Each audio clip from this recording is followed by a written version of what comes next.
The following is a conversation with Lewis Simon. His story is one of resilience, passion, and purpose. From his early days as a dedicated hockey player to his transition into advocacy and entrepreneurship, he has taken his personal challenges and turned them into a force for change. As the founder of Sty House, he's on a mission to combine youth advocacy with concussion awareness, all while designing stylish, purpose driven apparel. Beyond that, he's a coach, a mentor, and an inspiration to young athletes and families navigating the realities of sports safety. This is Pre-Zero Sports Talk podcast, and I'm your host, Sid Ben Salah. Let's dive in. Lewis, welcome to the show. Hey, thank you for having me. Really excited. Hockey is more than just a sport. It's a test for grit, discipline, and heart. It's where dreams are built and life lessons are learned early on. Lewis, what sparked your love for hockey and how did it shape your early years? Yeah, I think hockey was everything to me, especially at a young age. And coming from a family of parents and brothers and sisters who didn't play, um, I I was able to get into it by just being around the rink at public skate as a young kid, and I ended up getting into it when I was about 5 years old, based on just watching older kids play hockey. And soon enough, I realized I was pretty good, and my parents were able to support me along the way. So I would say what sparked the interest was watching high school players play when I was about 5 or 6 years old. And how did moving away at 15 to pursue hockey impact your growth and perspective? Yeah, I think the lessons, the life lessons that I was able to learn and pick up from moving away at a young age, have been very valuable. And the perspective is one that you learn, you grow up Mhm. quick, being on your own, living with a different parents, living with different, that quote unquote siblings, having to understand how other families might run their household and different background was something that I think helped enhance my maturity process. Although I moved away from 15, between 15 and 19 years old, I lived with 7 different families. So I think that sort of shaped the way that I see things, and how I can accept people for all being different and in their own way. Yeah, So yeah. What challenges did you face, Lewis, as a young athlete, especially dealing with concussions? yeah, I think concussion is a really hard thing because it's not something you can see, and so people don't understand necessarily what you're going through, um, when it comes to how you're feeling. So I think the challenges would be trying to emphasize what I'm going through without being able to show it from an X-ray or a bruise or something like that. So trying to maintain a positive mindset while people might not understand exactly how you're feeling inside. Yeah. Moments of adversity can shift the entire career course. When health is on the line, decisions get even tougher. Lewis, can you walk us through when you knew you had to step away from hockey? Yeah, I didn't know. I was very positive throughout the whole time, but I think when I sustained my fifth concussion, I came back home to Chicago. I was out in New Jersey, and I saw a doctor back home, and I remember sitting in the room with my mom, and she came in, the doctor, and was like, "Yeah, you probably shouldn't play again." And it wasn't a for sure, but it was a, "Yeah, you probably should never play again," because of the effects it might Hmm. have. And I think that that was something that obviously was very hard, but it was almost like I was turning the page and turning into a new chapter of my life. Um, I don't want to say I saw it coming, but it almost felt like a relief in a way of like, this sucks and it's killing me, but now I can move on to the next chapter of my life. And from then I applied to university and got in, and the rest is Mm. history. So And when you got that, let's say, advice from the doctor, how did you take it? um I took it really hard the first couple days, and up until that point, hockey was Mm. everything. It was literally, when I say everything, everything. Um, I wasn't getting paid to play.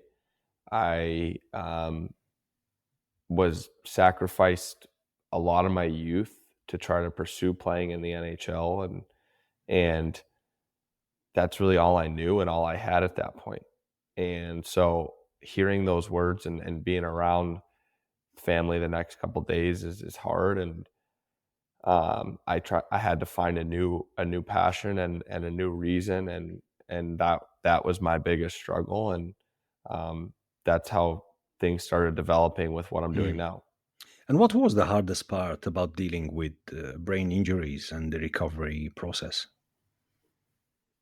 um, I would say not struggling to be yourself, struggling to feel the same way you did. So the healing process is much different than a step by step broken Mm. arm per se. So trying to being able to walk into a room with bright lights and feel okay.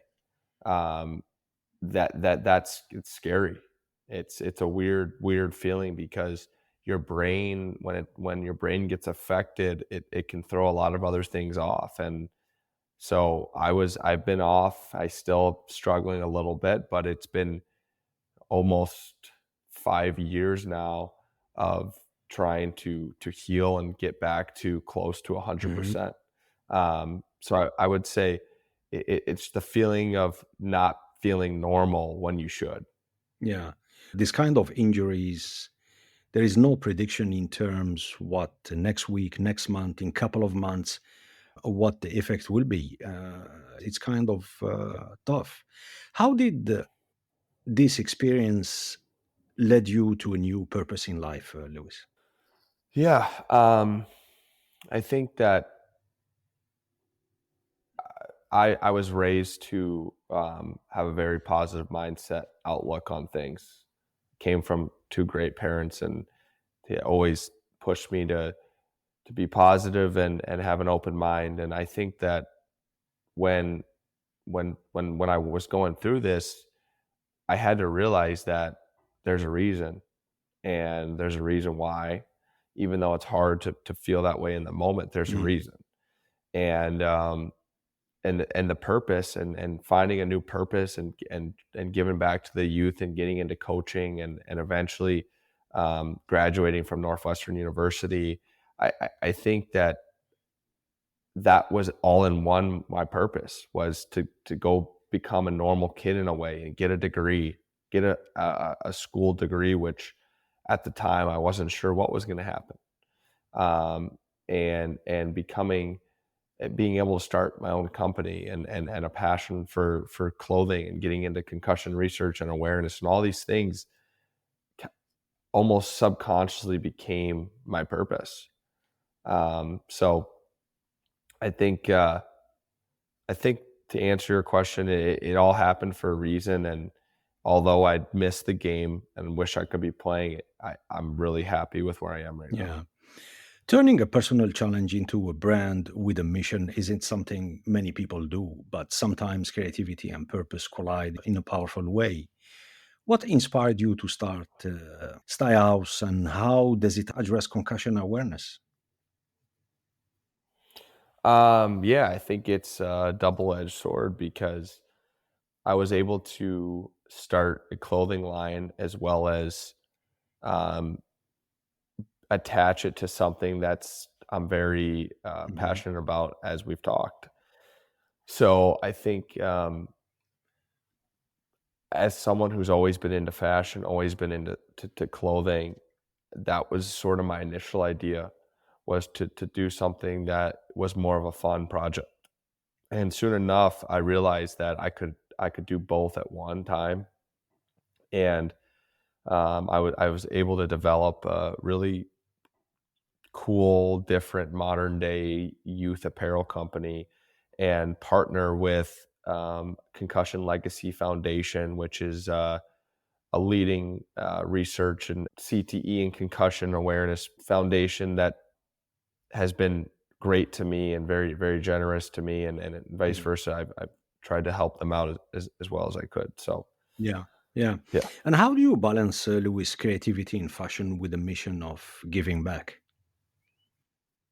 Well, I think the fashion is the fun and the Mhm. bonus. Um, if people enjoy it and people want to purchase the clothing, that's great. But the mission and the meaning is to help kids go through what I went through and help prevent more kids from going through what I and some peers of mine went through. So balancing them is somewhat easy because um, the mission and the purpose is all has to do with the concussion part of things, and the clothing is more so uh, a fun twist and a fun Mm. add-on. Can you share a standout moment that affirmed your vision for Style House? Yeah.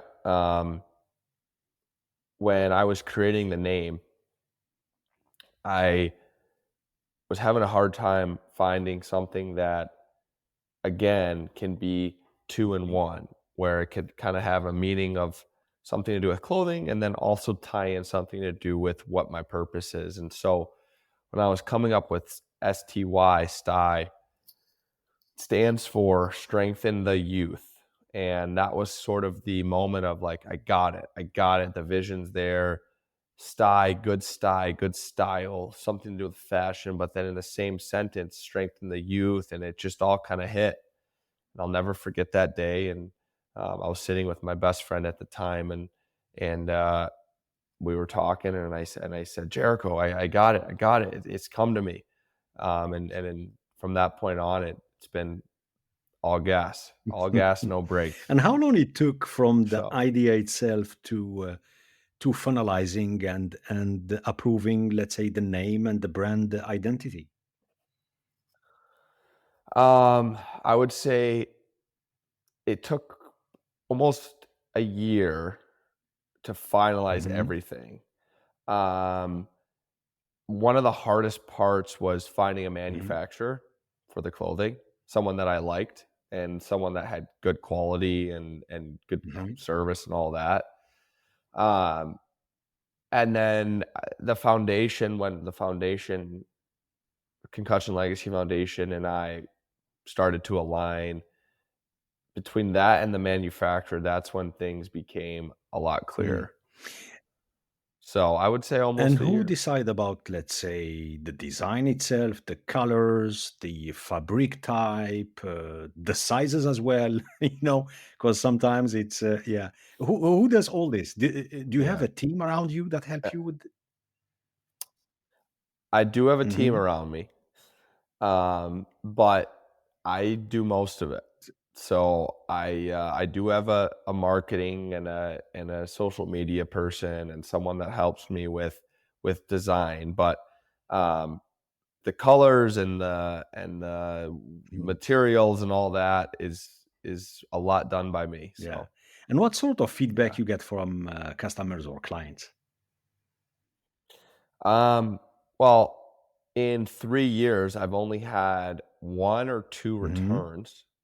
So I would think that that's sort of a feedback that's not given, but something that I can uh, use, and I think that goes along with the feedback of the Okay. quality, the price point, and just the overall the kids, the way they feel, Mhm. Do and they find the your the stuff cool? Because we know how kids and yeah, oh youngsters yeah, they yeah, they show yeah. off. It's like yeah, of course they wear it around school and they're like, "Oh man, Sty House," So It create this yeah, competition, between them. Yeah, yeah, that's so nice. It really, really nice. Yeah, yeah. So yeah.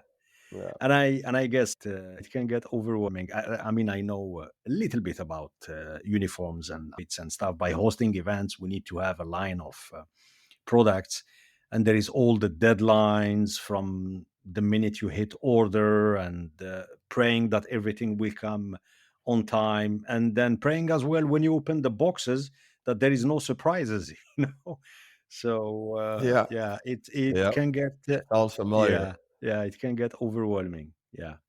Let's talk about CTE, which is often dominate the football world and contact sport, but hockey isn't immune to it. Raising about is a journey of its own. How has awareness around CTE evolved in hockey, and where does it need to go, Lewis? Yeah, I'm by no means, an expert or someone that can talk too much about CTE. However, with the partnership with Concussion Legacy Foundation and seeing what they've done, um, CTE has become a lot more prevalent in the NHL, which is the National Hockey Hmm. League. And I think that the awareness around it, surrounding hockey, is become a lot talked about a lot more. And recently, I know there's been some studies done recently that prove that as well. Um, but I think the awareness is definitely there. It's just it just needs to get continue to have people behind it, and I believe that soon, very soon, Hmm. the it'll be talked about a lot more in throughout all Hmm. contact sports. And what challenges do you see in educating young players and families as well? The moms, the dads. Yeah, that's a lot of what I do. I That's a lot of what I focus on, and the challenges are, um, I think a lot of people are still in the mindset of they're okay Hmm. or it's okay. And a lot of that is because, as I said earlier, you can't see it. You have no way to tell what is going on inside a 10, 11, 15-year-old's brain. And that's where people like myself and other people that have gone through it can help educate parents on, hey, maybe he's not okay and Hmm. maybe he does need to take a little break or go see a doctor. So the challenges are getting through to parents when maybe to them it's not a huge deal at the time, Hmm. and realizing that one practice, one game, 3 weeks, a month, half of a season is not gonna matter in the long run. Yeah, So but Louis, that they are not familiar with the sport itself. In Scandinavia, in Canada, in America, I mean, it's quite known hockey, ice hockey. But if you don't know the sport and you look at, let's say, on TV and you say, "Oh my God, this is an aggressive sport. These guys, they keep fighting, they're pushing on purpose and stuff like that."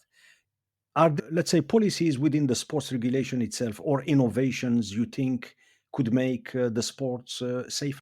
Yeah, I think that the contact side of things is would be the first thing that comes to mind. Hmm. I know in the past, I don't know, a couple years they've removed contact from something to do with headers in Hmm. soccer, and I know that football is trying to. Some people are trying to promote tackle football, starting at a later age, and I know for hockey again, a lot of the concussion and the talk around concussion comes with Mm. contact. And in hockey, we call it checking. Yeah. And so when I was playing, checking actually had started earlier, and now it's already become later, but you're still seeing concussion because it is just a physical Mhm. sport. So um, I don't know. I don't have an answer for hockey specifically, but it's really just continue to build awareness on it so people are aware Mhm. and continue to improve the helmets in each sport. Mm. Have you seen a So, change the way the helmets, from a design point of view, material used?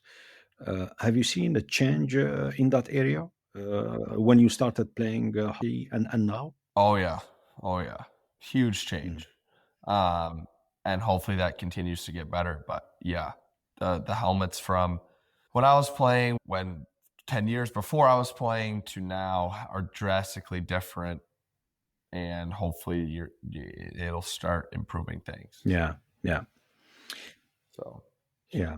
Coaches do more than teach techniques, they build character and shape futures. The role of a mentor can last for a lifetime. What drew you to coaching and mentoring young Lewis? man, I really got thrown into it from someone that called and asked if I would be interested, and that was 6 years ago, 5 or 6 years ago, and I haven't looked back. Was it But something that you wanted to do since a long time, or it just came by, let's say, accident? I think a lot of people when they stop playing their sport or are forced to stop playing their Mm. sport, from my experience, they either run from it Mhm.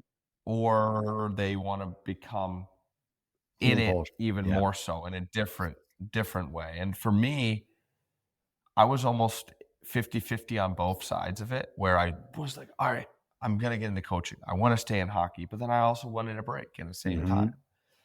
And so when this came up, I was very excited, but kind of cautious at the same time. And I ended up loving it, and I to this day coach young kids, and a lot of the reason is the fulfillment you get from seeing young kids grow throughout the course of a year, and what you can teach really young kids and how much they really can pick up on. Yeah, yeah.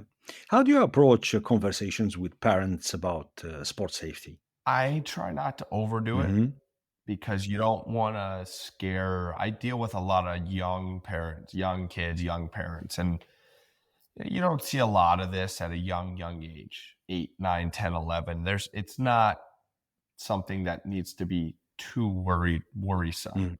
So I tend to not talk about it too much, but what I will do is educate parents when it's appropriate, or when someone puts me in touch with somebody whose kid had an issue, and then I just kind of explain to them what I went through and my recommendations for what they should do, and if it's time to see somebody, that and if so, who. Mm. And it's very, yeah, it's very more of informative. Okay. Louis, coaching is leading. Coach is a leader. What kind of a leader you are? I think I lead by example, but more so I lead in a way where I can relate to the kids because of my age. And I'm able to lead by being, for lack of a better word, their friend, but also being a teacher and someone that they have to respect and someone that's going to push them. If you talk to a lot of the kids I coach or have coached, you'll hear that, oh, Coach Lewis, he's hard on my Mm. kid. But at the same time, I off the ice or during team Mhm. bonding, I'm I'm throwing the football around, running around as well. So I try to lead by knowing when to put the hammer down, Mhm. but also um, doing it with a smile on my face and making sure the kids know I care and are having fun. Yeah. So So if I understood you correct, Lewis, your style is more, let's say, accountability and empathy. yeah, that's good. Yeah. I'm gonna use that. Yeah, Yeah. yeah, So, I yeah. like. And Louis, you said that you are more than a coach. You are the best friend, you know? Yeah, And to reach that level, that mean the trust is so powerful, you know? mhm. And I've been in your situation, so I coach so many kids. Have you experienced where sometimes parents, or quite often parents, come to you and ask you some, let's say, favor, which is nothing to do with the coaching, but something is happening at home, either school or some behavior, and they ask your help, your support? All the time, Yeah. all the time. I think that a lot of the people that or parents that confide in me with trust and want my support through something or Mhm. advice, a lot of it's out of good heart and it's out of caring. And I think some of it sometimes isn't. Sometimes it's more of trying to get an advantage of something. But the people that parents that come to me, it's more so like, hey, he's acting out in school. Can you tell me if he ever does this in hockey? Mhm. Or can you help me with my son's work ethic because I'm not able to get through to him. Mhm. So a lot of it's more of a trust thing with the parent of like we're in this together and they're young impressionable kids who are learning and listening and we as a coach I always want to make sure my message is similar to what their message is when it comes to hockey especially because if they're telling their kid one thing and then they get to the rink and then we as coaches and my coaching staff are telling them something different, it's really hard for a young kid to understand who they should be listening to, their parent or their Mhm. coach. Mhm. Yeah, So yeah. Have you experienced some parents' behavior where sometimes they really cross the line and they push to, let's say, beyond what is asked for them? Do you set some kind of boundaries from the get go? yeah, you hear it a lot. Parents can ruin their kids' journey. You hear it in a lot of sports, you hear it in hockey, and it's I always tell parents that at a young age, it's about having fun and positivity. And I think that the conversations I have with parents at the start of the year and in the middle of the year and at the end of the year, it all revolves around um, trying to avoid their emotions and their feelings shouldn't seep through to their kid. Because if their kid is starting to hear or feel what they are thinking, it can really affect him, affect who he likes on the team, affect how he feels about his coaches. And then it's just a negative, double Mhm. negative. So I think to answer your question, yes, it's in youth sports. I would think most coaches try to enforce their own rules with parents of how to make sure that things go smoothly throughout the year. One example is the 24-hour rule. Mhm. So 24 hours after the game, parents aren't allowed to contact any of the coaches for 24 hours. And that's something that's in place so they can think and let everything stew in their brain before they would They go snap and and talk to a yeah, coach. yeah, yeah. I So like that. that's one Yeah, I example. like that. It gives them time to reflect. Yeah, that's a good one. Lewis, Yeah. what's the most rewarding part of working with kids in sports? Development. Um, development, seeing them mature and develop their mature as kids and develop as hockey players from start to finish. Um, some years I'm lucky to have the same kids for 2 years. Some years I'm lucky to have them for one. Some I've known for five. And just seeing them grow as kids is the most fulfilling part. Yeah, yeah, So yeah. How does your partnership with the Concussion Focused Foundations amplify your mission?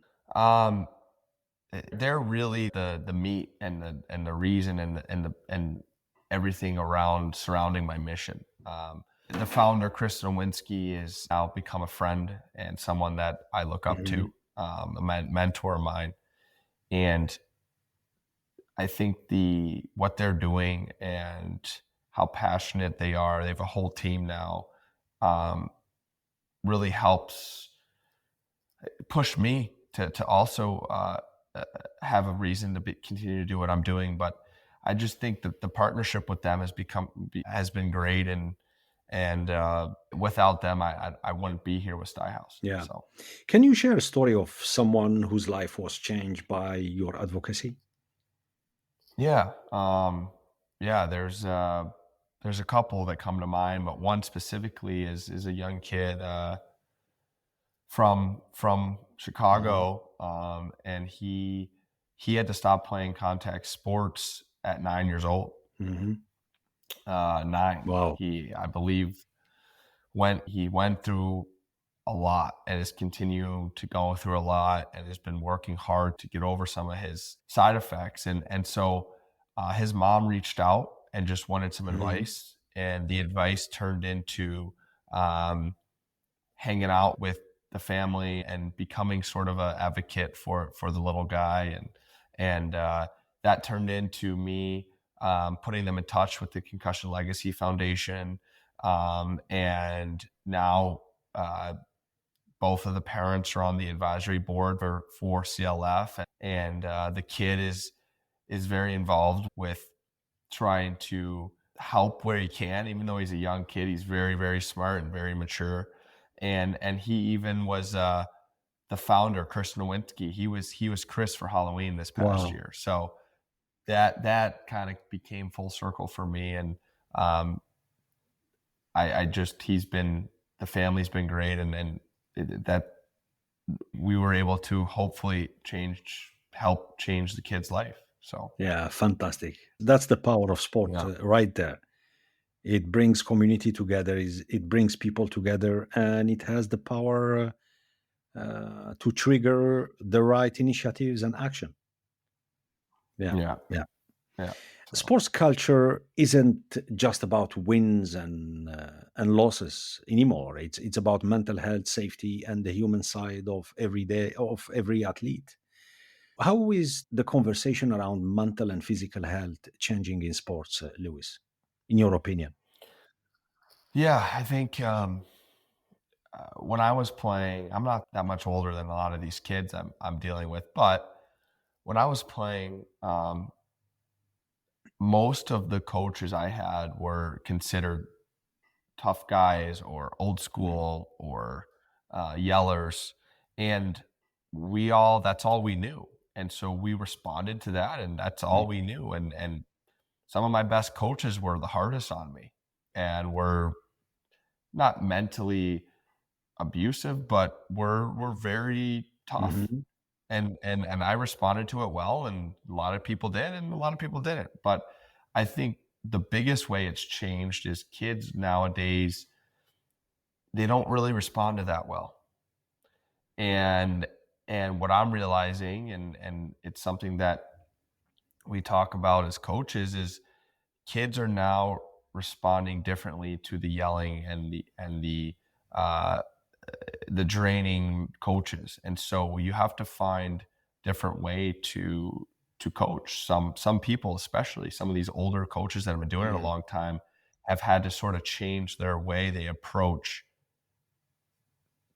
dealing with kids. So I think that's the biggest way it's changed, um, in my eyes. Yeah. And what obstacles still exist in addressing these issues openly? I think the obstacles are it's again it's having to try to change the way that you're coaching when you've been coaching one way this whole time, especially with young kids. You know, these little guys need a pat on the back, and I had to learn that as well, because when I was growing up, as I said, um, most of the coaches I had were very, very tough on me, Mhm. and even at 7, 8, 9, 10, 11 years old. And so when I first started with these little guys, I don't want to say I was too tough, but I had to realize that they need some positivity. They need a pat on the Mm. back. They don't respond. Not all kids respond well to being criticized or yelled at. Yeah.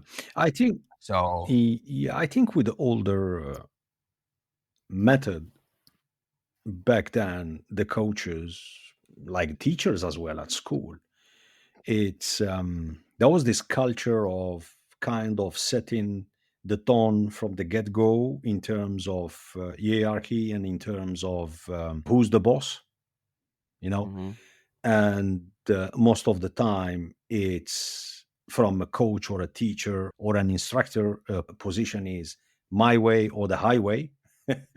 you know. Mhm. And Mhm. we talked earlier about what kind of leader style that you are, and we agreed that in one hand, or you combine the accountability together with empathy, and there is Mhm. always this fine balance, and yeah, and um, uh, how do you envision a healthier, more inclusive sports environment, especially with all what's going on with the youngsters, from a peer pressure, from social media pressure as well?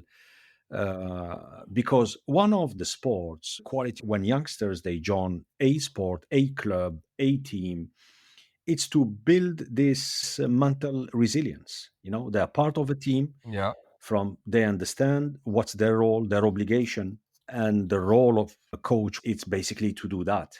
You know, because the result is not in one week or in one season we win, we lose, but it's what the kids they're gonna keep, the qualities that they're gonna uh, be instilled in them that will Mhm. help them when they grow up as a man or as a woman. So how do you envision a healthier, more inclusive sports environment? Yeah, I think just one thing that comes to mind that really I think is probably very prevalent within not all sports, but probably a lot of youth sports is when kids or parents don't get their Mm. way, a lot of the time there's this grass is greener approach. And in my opinion, what that's teaching, it's not teaching mental resiliency at all. It's teaching that, oh, coach doesn't like you, or coach doesn't think you're this sort of player, or you don't fit in with this team's culture. So we're going to go somewhere else because it's better. Mhm. And obviously, not everything, not all teams or all cultures or all fits are for every kid. But what you see in some people that do that is they go from one organization to another, to another, to another. And all of a sudden, this 14, 15, 16-year-old kid has now been at 4 or 5 programs, and he's not even out of his youth sports yet. And so I think the biggest thing for me is how to your question of creating a more of a healthy environment and all that is uh, it has to, and I think it all comes down to parents Mm. and parents trusting the process of where they are, and um, going to a placed organization, club, team, program, whatever it might be, where you trust the place. And if you trust the place and the people and the coaches and the directors and all that, then there's no reason to go chase something else if things get tough or whatnot. And I think at the end of the day, that will enhance and teach mental resiliency more than anything. Yeah. Yeah. Yeah. Let's go back and talk about Stylehouse. And building a brand is one thing, building a legacy is another. Vision is what bridges the two together. Where do you see Stylehouse in 5 years from now?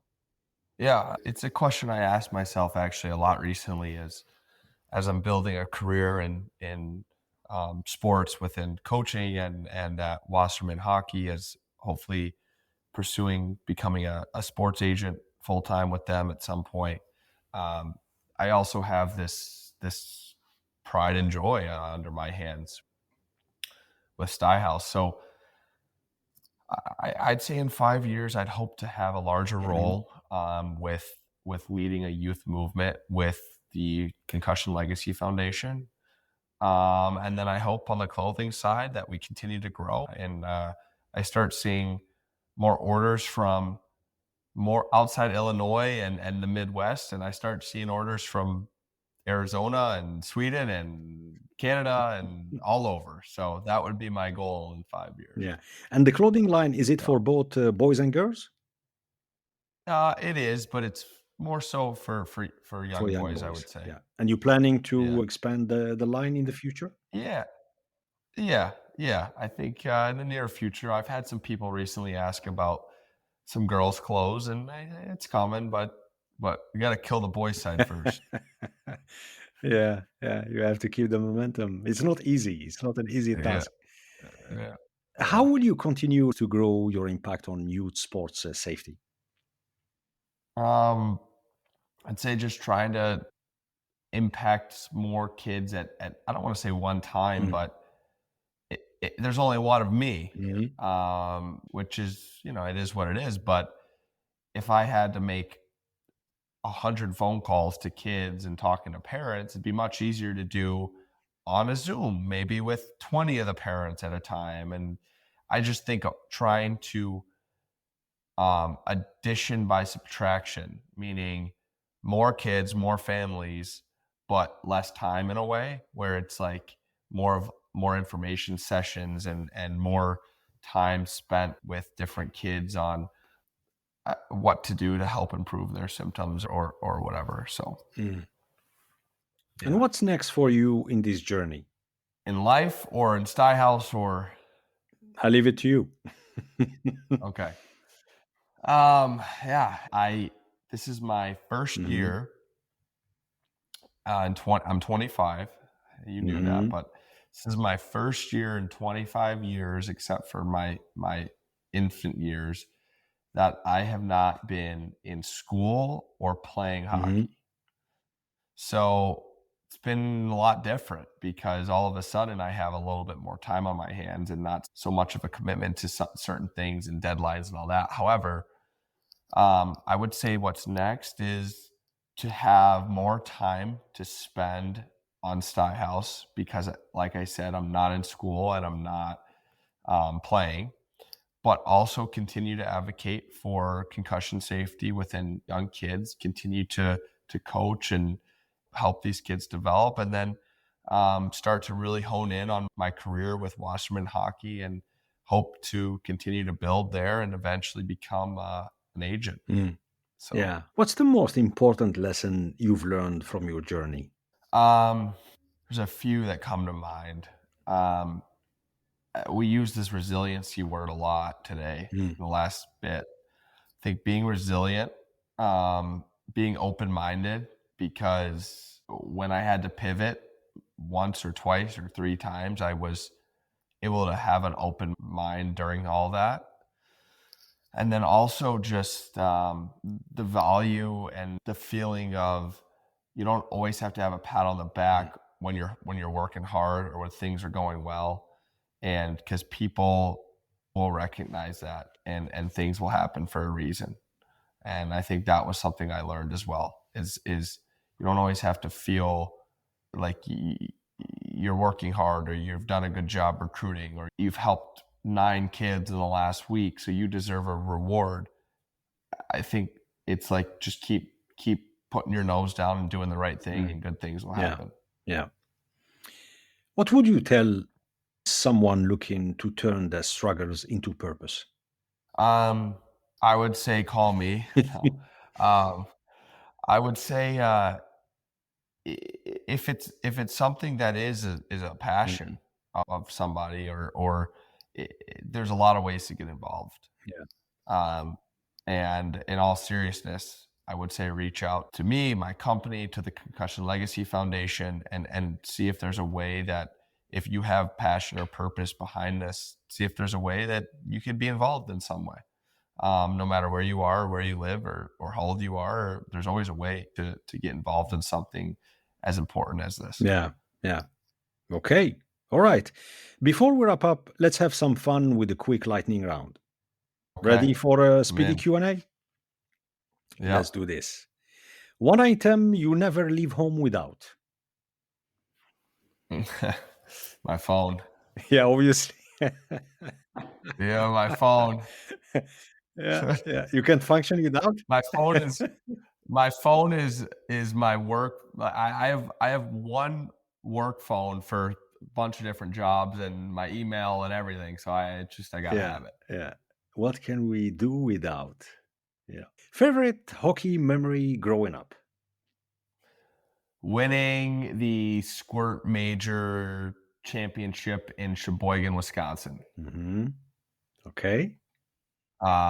Sheboygan, Wisconsin is a little town outside of Illinois, and they have this big, awesome water park. And I just remember winning and being able to have pool time because during the tournament we weren't able to. Um, that was when I was about the age that I'm coaching now. Mm. So Mm. Great. I would say the other thing would be playing for the Chicago Brick team, which is like the most prestigious tournament you can Mm. do when you're 9 or 10 years old. Yeah. So, Epic. yeah. What is the best piece of advice you've ever received? Oof. Listen to your parents. They know everything, especially mom. Hmm. Mm. Listen, I teenagers, it's not easy, but that's the advice from Lewis. Yep. Yeah, I know sometimes it's repetitive or it drives you crazy, but moms are always right. Yeah, excellent. What career would you pursue if you weren't in sports or fashion? I would probably pursue something in entertainment. Hmm. So something in, I don't want to say Hollywood, but maybe the restaurant industry or Hospitality. hospitality. Yeah. Yeah, Okay. hospitality. All right. Good. Yeah. Favorite movie or TV series about sports? Favorite movie would probably be The Miracle on Ice, which is a Hmm. classic hockey movie that I tell all the kids to watch at the beginning of the year. Hmm. Um, I think the TV series of Michael Jordan. Yeah, on I Netflix. don't know if you've seen Yeah, that yeah, yeah. one. I think, Yeah, yeah, yeah. that That was great. series That is was really great. Yeah, unbelievable. yeah. So, and I'm from Chicago, so it was also cool to see a lot of the stories from the Bulls and the history Hmm. there. Lewis, have you seen the movie Any Given Sunday? I have You not. should. You should. I'm gonna write that down You right now. should. It's an old movie with Al Pacino, and he Okay. played American football coach, the Miami. It's just epic. That movie, it's epic. I've seen it maybe 20 times, especially the sequence when they have a major game. They're all in the locker room, and the coach, played by Al Pacino, he's there, Hmm. not screaming at them, but there is a sequence where he's telling to the team that you have to work as a team, and each of you has to fight for every single inch to win. Hmm. Yeah, Yep. I Love it. strongly advise you to see it, Lewis. Okay. I will, and I will report Yeah, back. maybe Saturday night. Uh, Maybe I have With some time. popcorn. Yeah, yeah. So, coffee or Yeah. tea? I I Sorry. do I do have one other thing. Mhm. This is actually something that I don't know if coaches will be listening to this podcast, Yes. but this is something that I've actually recommended and have done every year I've coached. Um, there's a series called The Playbook on Netflix, Mhm. And it's about? and I believe it's 6 different episodes, and it's each episode is different. But episode two Mhm. is it's about Doc Rivers, Ah. and it goes through Doc's journey from the different teams he's coached, and at the very end, it talks about and it shows how his Boston Celtics 2007 team won the NBA championship. Mhm. And one of the biggest things that it talked about in there was when they made the trade. I don't know if you remember this, Mhm. but they made a Mhm. trade for where they had Ray Allen, Paul Pierce, Kevin Garnett, and Ray John Rondo, four arguably all stars. And there's only one ball to go around. Mhm. And just like hockey and just like football, there's only one ball to go around. And they made a trade for these guys where it was either we're going to play individual basketball or we're going to play as a team. And if we play as a team, sky's the limit. And throughout this episode, I believe it's close to an hour, it talks about all these different lessons of team and what it means to be a team. And so, anyways, long story short, they ended up winning the championship that year. Mm. And I showed this to the kids at the beginning of the year, and it is really powerful, Wow. really, really powerful. So I would recommend that to any coach, any team or organization to watch episode 2 of the Playbook. Playbook on Netflix. Yeah. Great. Unbelievable. Thanks. Anyways, go ahead. Sorry. Thank you. Coffee or tea? Coffee, but a hot black tea before bed, decaffeinated, is definitely a go-to. Great. What is the most inspiring person you've met? Probably, I would say one of the most inspiring people I've met would be a guy named Jed Richard. He is a founder of Richard Group. Okay. And he bootstrapped a company when he got out of the Army from the ground up, and is now one of the leading construction companies in the US, and has won a ton of awards and talks a ton about entrepreneurship. And honestly is a big reason why Styhouse is here today. Good. Yeah. Dream travel destination? Europe, never been. It's on the list. Never been to Europe? Never been. Come on, put it in. Don't ask. No, I will not ask. I will not ask. You have your reasons. You're still young. You have plenty of time. Just put it in your bucket list, and yeah. And in case one day you want to visit Sweden, you know what to do. I would love to.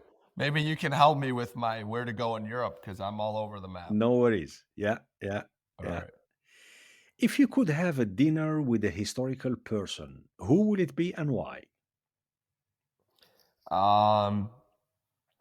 It would be thinking. There's a lot of people in the hockey community that I would like to have dinner with, but I would say, is it okay if I might say someone that you might not be familiar with? It's up to you. Could be from sports, could be from, it's entirely up to you. Okay. I would say Nick Saban. Never heard. Next. Nick Saban is the former University of Alabama football coach. And I listen to a lot of podcasts and read a lot of articles and things that Nick Saban talks about that are very valuable I think in life as well as sports and as coaching. So Nick Saban. Favorite meal after a long day? Sushi. Have you been to Japan? No. Okay. Definitely if not. you are a sushi lover, listen, it doesn't matter where you get your sushi. Just go to Japan. I know. Probably have sushi on every block. Yeah, but it's not only that. It's different. It's different. The sushi, the sashimi, it's completely different. Okay, how they do it, how they it's the taste is different, the texture is different. You can't compare it. Okay, I love it. One book or podcast everyone should check out? Book would be The Outliers. Yeah, I would say there's a lot of really interesting things, and each chapter has its own lessons or meanings behind it. So say The Outliers. Podcasts.